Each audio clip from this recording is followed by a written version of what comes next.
week, right? Yeah. Times 4 weeks, 240 numbers for the month, right? Yeah. And I said, out of those 240, you know, people are funny. I can meet this guy today. I can get his number today, right? He's unemployed. He's looking for something. And tomorrow I call him.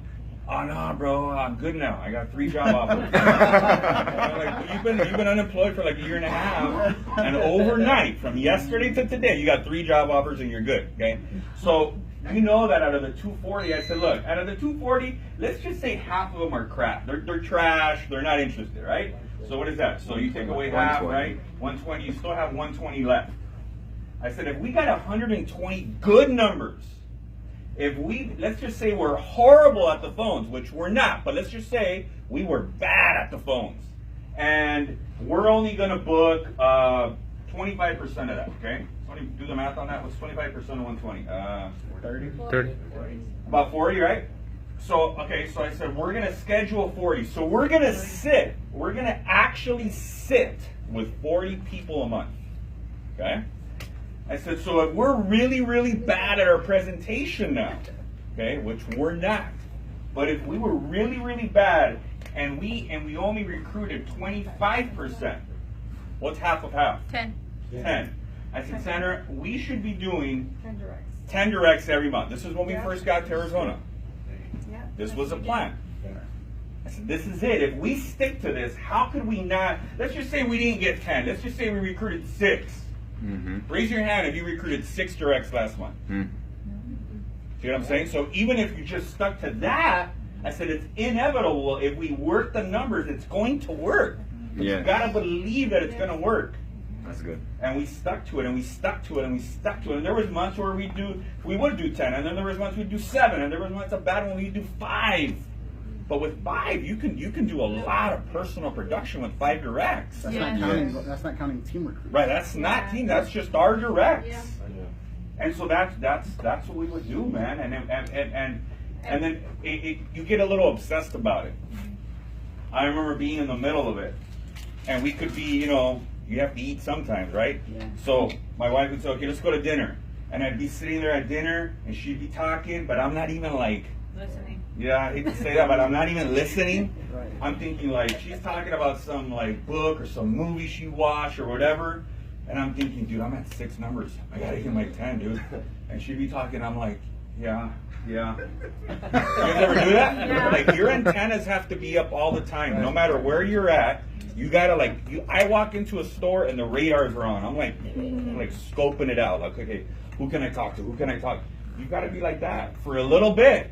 Until the machine, you know, starts going. So that was the plan. That's good. And then I tell our team, like, you know, you're out there prospecting and you're talking to people, and don't get the easy numbers, get the hard numbers, people that will intimidate you, because when you sow, you're gonna reap your reward. So make sure that when you're taking your time, it's gonna come back. Because I think that if I take an hour in my day and I go prospecting, I know I'm gonna recruit somebody, and then Alex is gonna train them, get them to district, and we're gonna help that person blow up. So I tell them, look, I might be at 9 numbers, and there's something that happens with the law. I don't know what it is, physics, whatever. That happens that when you get 10 numbers a day, and no matter what happens, you get blessed. Right. 10 is a key. So I would be at 9 numbers, and it's like 9 p.m. and I need to go home because of my daughter. I gotta go. I would literally get creative. I would be, you know what? I see this old lady coming in Walmart, and I talked to her, and I said, look, ma'am, you don't have to give me your number, but I need to ask for a number. I need to get to 10. I would tell her the whole story. Give me a number because I need to go home. Right? And I would do that for my last number. That's good. But because I needed that 10, but my other 9 were very good.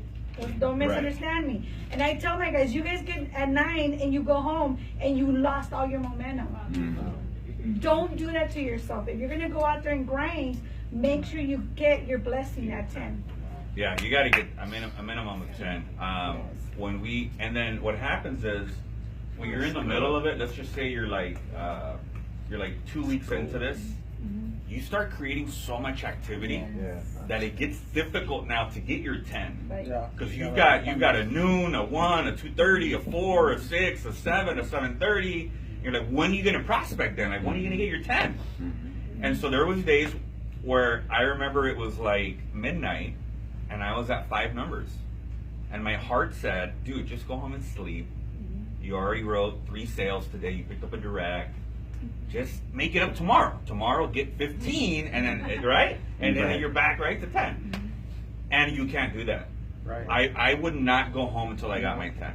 Yeah. And when it's midnight and you still got another 5 numbers to go, oh man, yeah, your brain starts working. Like, okay, I need to make this happen. Yes.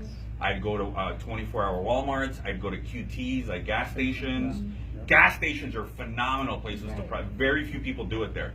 But you just sit there. You park your car, right? You just sit there for a little bit, and people are constantly coming and going, right? It's a perfect place to meet people. And I'd sit there, and I wouldn't go home, and it'd be 1 a.m., maybe 2 a.m. But the commitment was there, and I think very few people are willing to do that. Right, and myself as a partner, I understood that, and I knew that my husband was grinding. Even in the beginning when we got started, Alex is great at everything in the business, right? I had to get better at every other area, right? So I remember that I had to take things out of him, like I had to like relieve him from stuff. If we had a house, if we had to mow the lawn, Sandra did it. If I had to clean up the house, because Alex is a structured person, and his love language on the 5 languages is acts of service. So I needed to make sure that the little hour that he came home to eat, that I had the house completely set up nicely and clean and organized, because he's structured, and make him feel comfortable. So that moment, everything was done for him. I was taking care of Alex. So my roles in partnership always change. They're never the same. There was moments that I was complimenting him there, and there's moments that I had to get out in the grind, and there was a time that I needed to get better, where I had to go out there and help him recruit people, do game plans, go out there and write a sale. So I mean, in the beginning, it's whatever